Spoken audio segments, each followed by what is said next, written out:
What's up, YouTube? This is your man D-Car from Who Asked You D-Car once again. I was trying to put these videos up at a rapid pace, but it's just so much stuff to talk about.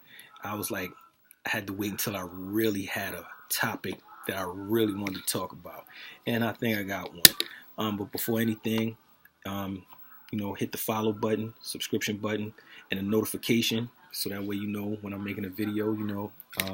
Trying to get all the followers I can and subscribers I can, and let's get into it. Black people really make me sick. Y'all get outraged about the slightest little thing, so let's just dive right into it. Montclair, Gucci, and Prada over the course of the last 6 to 10 months have posted something racist. Most recently, Gucci with this blackface thing. Well, let me put y'all up on something. These European designers in general, don't want you wearing their stuff. You Negroes, you go out, you buy this stuff. You know what I'm saying? Let's just keep it all the way clear. It wasn't made for us anyway. And when I say for us, I mean the less affluent or whatever. They don't want black people wearing this stuff at all. But they definitely don't want the everyday walking around on the street, this and that and the other. And now I'm like, but this all goes back, and some of you will say, well, no, Derek, that's not true, or this and that. But it's all true. From the NFL players taking a knee to, that kid that's trying to buy his first pair of Jordans and some kid run up on him because he doesn't have the money, or he doesn't have the wherewithal in himself to go and get a job so he can work and get his own sneakers, comes up, robs him, and kill him for a pair of sneakers. This all comes back to black people not sticking together. In 1995, whoever was running Timberland at the time, there was an article in the New York Times where he clearly said he did not want blacks wearing, or he didn't expect the hip-hop generation to gravitate to wearing Timberlands. And what happened after that? About 16 years later, whoever's running Timberland now said the same thing. But what's crazy during that time, I know I got my first pair of Timberlands in 1999, 98 or 99, and actually it was given to me because they were worn on a photo shoot. I didn't buy them, they were given to me. And I ended up wearing them a few times and giving them away. But I remember in 95, because I read that article with my own two eyes. And prior to that, in the 80s, especially when they was making the 40 belows, they were made with Gore-Tex material. Your foot couldn't get wet, wouldn't get cold or anything. Well, after that, they started making the shoes with less and less quality. It say Gore-Tex on certain shoes, but it wasn't. And then to further their stance, they didn't want you Negroes wearing this stuff, but then they came out with them fake ass looking Timberlands that had the heel on them. For the women, I forgot what they called those. And then every time you turn around, they was making a pair in pink colors, powder blue colors. It was just looking crazy. All because they figured, yo, boom. Well, you know what? We're going to sell them to them because they're going to buy them anyway. And that's the whole thing. I remember when Mecca, Fat Farm, Puffy, Mark Echo, which that wasn't a black designer. That was, he sold his clothes to blacks, but a Jewish dude owned that. Who else? All these, I'm mentioning all these things. We don't support black because black designers don't make the stuff with the same quality as these white designers because they won't let us in. The most influential this black designer who died 20 plus years ago, Willie Smith, he had a pretty decent line. He had the same quality fabrics that the white designers were giving, but he let his lifestyle get in the way, and he did more drugs and end up, dying from either HIV or AIDS or whatever. And I'm not knocking him for his lifestyle. That's what it was. But he was more committed to that than he was to his clothing brand. And his sister, Tukey Smith, she couldn't sustain it. So, but all these things are intertwined. Nobody cares about your fake outrage. It's like T.I. with his dumb ass said, and I take that back. He might not necessarily be dumb because he know how black people are. We be mad today, and then 3 months from now, that's why he said go on a 3-month boycott. Then he'll support it again or whatever. Let me tell you something. It don't matter because I don't care that the CEO of Gucci is going to meet with Dapper Dan in Harlem. So what? It's already out here. This is what they think of us. And they think this way of us because we don't think enough of ourselves. I'm like, if black people was more committed to being loyal to black people, then people wouldn't have no other choice but to respect us. Case in point, if the NFL is made up of 73% African American players, when Colin Kaepernick decided he was going to boycott, every black player should have boycotted. If they had done so, they wasn't going to pick regular dudes off the street to play football. The NFL would have been done. They wouldn't have had any choice but to bring Colin Kaepernick back. That's what you call togetherness. I'm like, he was supporting the cause, and then all these other dudes were like, well, we don't necessarily, we want to support the cause for social injustice. The NFL didn't cause the social injustice, but they perpetuated it. You know what I'm saying? Because then they started pressing players. Well, if you quit, if you take a knee, we're going to do this, or we're going to fine you this. So what? What's better? To support our brother, because they can't, the NFL wouldn't have survived. It would not have survived. And I'm not going to front, but it took me years to do this. And I could have had this back in the days when me and my boys was buying cell phones that was $1,000. I'm like, I could have been had Gucci, but it was never on my mind. I think I was 43 when I bought my first two Gucci belts. All right. In that time, I've had 3 Gucci belts, Gucci boots, and a pair of Gucci sneakers, all of which I don't wear none of that stuff now. I sold one belt, sold the boots, the 2 belts. I don't even wear the other 2 belts. I don't even wear those no more. And the sneakers are packed away somewhere. I'm thinking about selling those too. I'm one of those type people. I get something I want it. Then once I get it, I don't want it no more. It's like it just sit around.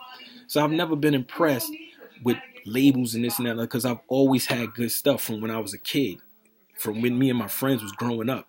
You know what I'm saying? But my point is, when black people start respecting black people, because all you niggas, that's right, I said you niggas that bought Montclair and you got mad Gucci, what you gonna do with it?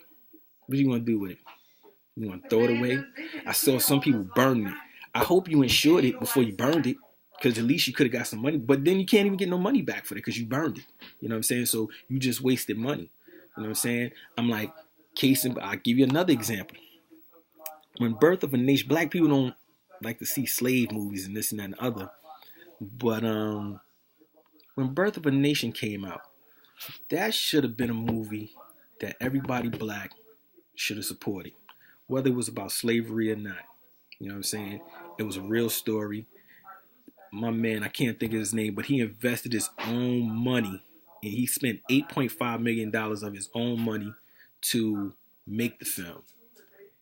He was up for all kind of Oscar considerations and this and that and other. Then a case that he had beat 20 years prior, 18 years prior, comes back to fruition or comes back around. And you know why? Because these people, we know that, Nat Turner in history was a lightning rod. And just like people look at Haiti, when they took their freedom, they look at Nat Turner, who is this man? But the fact of the matter remains that black people didn't support that brother. They didn't support him because he only made $8 million. So he only made in total $16 million. So he barely made back the 8.5 that he spent.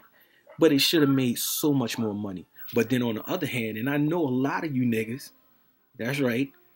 Didn't know a damn thing about Black Panther. Me, I did because I'm a child of the 70s and I had all kind of Black Panther comic books. But everybody throwing Black Panther parties, Wakanda forever, and didn't know nothing. And that movie made over $1 billion. Why could you not support the reality, but you supported the fantasy? You know what I'm saying? And that right there is why nobody cares about our feelings. Nobody cares about how we protest. Nobody cares because we don't care. We don't care. None of these labels, Gucci, Rolex, Prada, Fendi, Louis Vuitton, none of them care about you or us. But like I said, I'm not a label whore. I could do without because I could wear something from H&M. Well, I wouldn't even buy nothing from H&M. I'd buy something from Target, and you would think it was from Macy's or whatever the case. I could do without because I'm just that dude. I don't care. But a lot of us, that's all we have are our labels, or our jewelry, or our cars, or this and that and the other.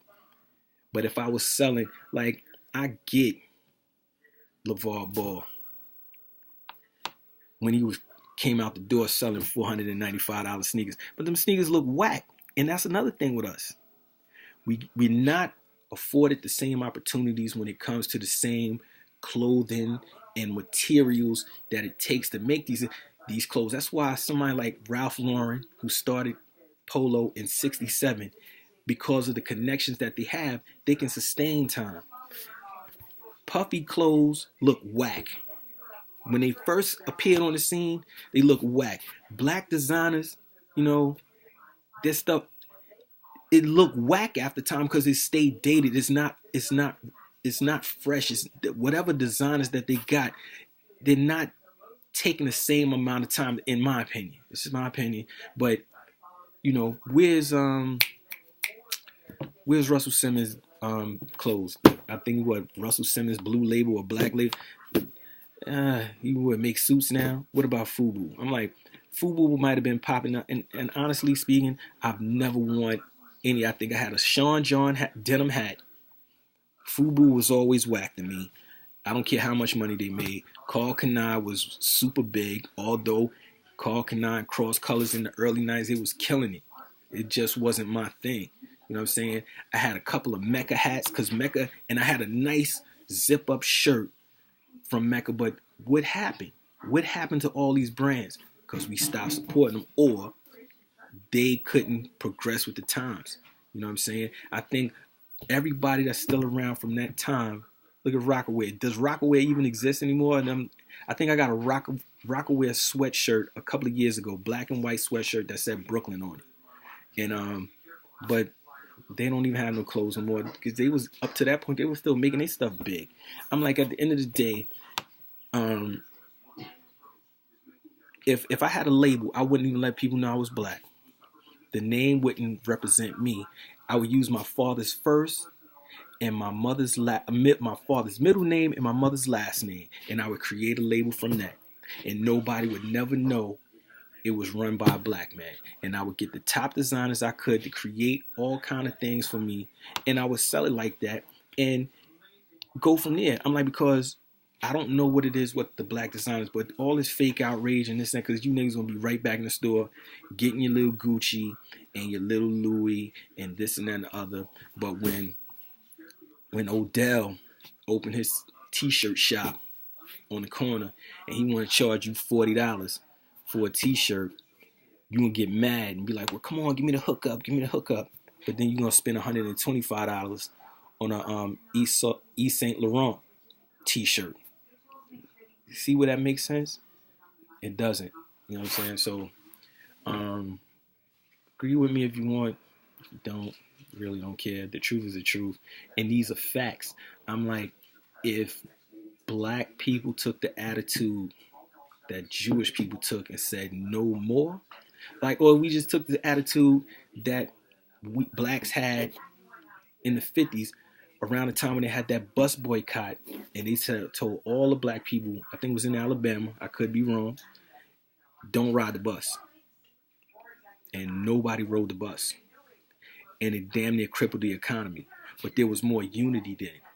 There's no unity now. It's what I like to call the Puff Daddy syndrome. When Puff came on the scene with Bad Boy, it was all about one thing and one thing only: get that money. That's it. And then Rockefeller came along and grabbed the ball and took it further with that me attitude. And now we in 2019 and don't nobody give a damn about nobody, but everybody want to promote their opulence and their riches online to either A, they say to encourage you, but a lot of times it's to throw it in your face. I've seen this ignoramus Floyd. He had money at his feet. He had one arm full of bracelets on this arm, one arm full of bracelets on this arm, and a neck full of chains. And then you're going to say, guess how much money is on the ground and how much money I'm wearing. Like, is that supposed to be encouraging? You know what I'm saying? Because not everybody in this life is going to be rich. Not even everybody in this life is going to be well off. So who are you trying to incentivize? Like, this is just bullshit. I'm just sick of it. But I don't know. Like I said, leave your comments, because I need something to think about. Because I could go on and on, but I don't. I want to talk about something else, and I need to think about something else. Because, like I said, nobody cares about your outrage. Nobody cares, especially if you're going to go back. How about nobody? Even if you got Gucci stuff already, don't get rid of it. Keep it. You spent mad money on that. Don't burn it. But how about just pack it away and say no more?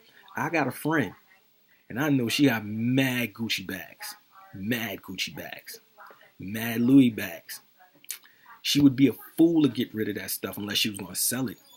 But how about, the next time you go on Fulton Street and you go by Mushu, now they have nice clothes in there, but it's more of an Afrocentric nature. But how about that $300 you was gonna spend, I don't know, on something in Gucci or Louis? Support them and spend it on that dashiki or that head wrap. How about that? I don't know of any black designers now. I really don't. And I see everybody talking about Fashion Nova. Does somebody black own Fashion Nova? I don't think so. But I see a lot of people buy it, if you look at your Instagram or whatever. But I know this is falling on deaf ears because a lot of you label whores, it's not going to stop you from doing what you want to do. But if it was really about the blackness and about supporting black people, then black people would take concerted effort to say, I'm not buying any Ferragamo. If one gotta suffer, then they all gotta suffer. And keep in mind that these label houses in Europe, because all of these things that you all love, Prada, Gucci, Louis, Ferragamo, Balenciaga, what else? I don't know. All of that is in Europe, Italy, France, whatever. So if Gucci gotta suffer, then they all gotta suffer. Boycott Ferragamo. Don't give him a chance to do something stupid and then apologize for it. Boycott him. Louis Vuitton is violated several times, but people keep on buying Louis. You know what I'm saying? That's why I don't blame the Chinese man or the Asian man. They duplicate that stuff and then they sell it. If everybody bought the fake stuff instead of the real stuff, don't you know you would cripple these people and then just spend $20? Because, and it might sound stereotypical, but it's the truth. I've been in a Louis Vuitton store before, or Gucci store before, and I see my Asian brothers and sisters in there taking pictures. They have mastered the art of that original belt and that original bag, that you can't tell the difference between that and a fake bag. They have mastered the art of that. And what's the other one? The Daimler with the squares on it, just the square print. They have mastered that. You can't tell the difference between that, a real one, and a fake one. So you just went, and I think one of those Daimler belts in Louis cost $795. Well, if I could get the $20 one, If you get enough people to buy the $20 one and you take it to the store, wear it, and put it up against the real one and you can't tell, then who's really losing? They are. So if that's what you want, if you really want to do something, I ain't telling you to buy nothing fake, because I'm not about buying nothing fake myself. But if it was that serious to me, I'm not mad at them. I'm not mad at them because they they cripple them with bootleg stuff a billion plus dollars at a time. You know what I'm saying? Because you got to make these people pay, man. You got to make them understand that we spend the most money out of all these ethnic groups, and we get the most disrespected. Nobody cares. And once I said, like I said, it's because of us, because we don't care about ourselves. Take it back to that, because if all the brothers had protested, I do believe that Kaepernick would have a job in the NFL right now. I do believe that. Everybody had if nothing but the popular players had said, yo, that didn't have to be every black, but if all the popular black players for those teams had boycotted, Kaepernick more than likely would still be in the NFL. Or at least they'd have given him a chance and then said, well, we gave you a chance. But when you start saying it, like I said, you can't say anything about Jewish people without it being anti-Semitic. And it could be the truth. But the first thing they cling to is anti-Semitic. And they come as a team. They come as a team. Black people do not. And I was going to throw Obama into it, but I'm not. Because I don't have the energy for y'all. I don't. But I see why Cornel West, Tavis Smiley, Farrakhan, I see a lot of why the black scholars were kind of upset with Obama. I get it. He's only one man. But anything that he did concerning black people, it had to benefit everybody. It couldn't just benefit black people. That's why I cannot wait for a woman president. Because when a woman president comes in, she's going to show you how her being in the White House is going to benefit all women, but especially those educated women. Watch what Obama could have done and should have done in his second term for black people. That woman president is going to show that in her first term. And with that, I'm gonna go get me some other topics to talk about, because I need to post more videos. But if you feel as though what I'm saying is wrong, leave a comment and we can debate it. It's just that simple. Thanks a lot, and I'll talk to you soon.